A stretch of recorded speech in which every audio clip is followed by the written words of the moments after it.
So here we've got a composition of three functions, the g, the f, and the h. Another way to write that is it's g parentheses, substitute f into that, parentheses, substitute h into that, parentheses, substitute 1 into that. So it's basically one function substituted into another. And with this, since we have the number 1, then it's easiest to just go ahead and start by substituting 1. So basically you start in the innermost part and then work out. So we need to find out what is h of 1. So that means just go to the h function and substitute a 1 for those little blue x's.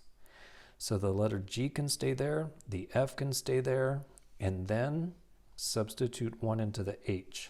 So that means it's going to be 1 squared plus 3 times 1 plus 1.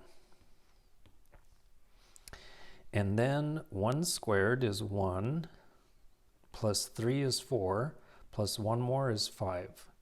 So that's going to be a 5. So then it's g parentheses f, and then this part simplifies to just be a 5.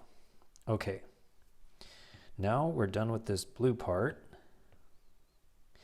And then this part is saying go to the f function and substitute a 5. So wherever there used to be an x, we're putting a 5.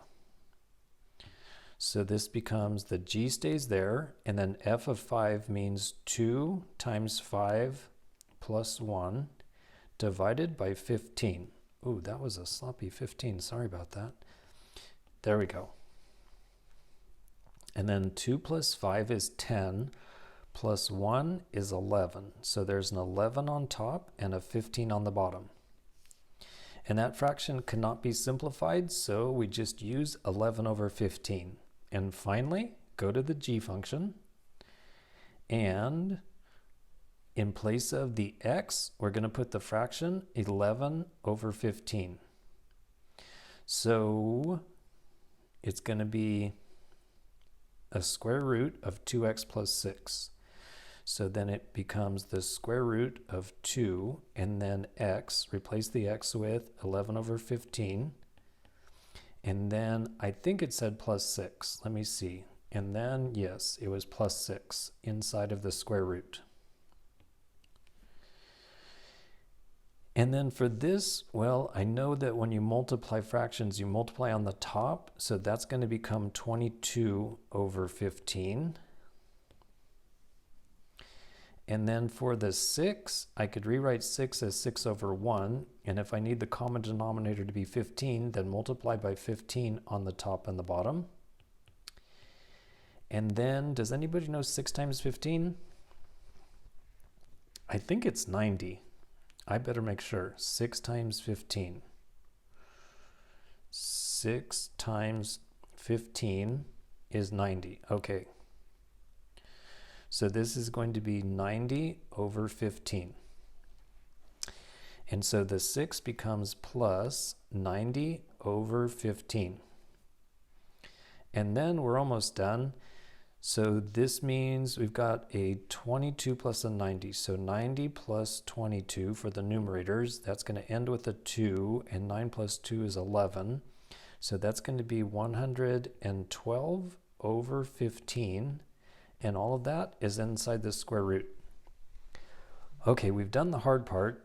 Now, I just need to know, could this be reduced or simplified in any way? So 112 divided by 15. So you can go to the calculator and say, if you have 112 divided by 15, and then go to math, and number 1 will reduce the fraction. The calculator says, no, that cannot be reduced. So if it was something like, if I have 18 divided by 3, of course that could be reduced, right? 18 divided by 3 equals 6. And when I tell the calculator, reduce that fraction, it says that equals a 6. But since this one said the answer is 112 over 15, that means it can't be reduced, which means we're done right here.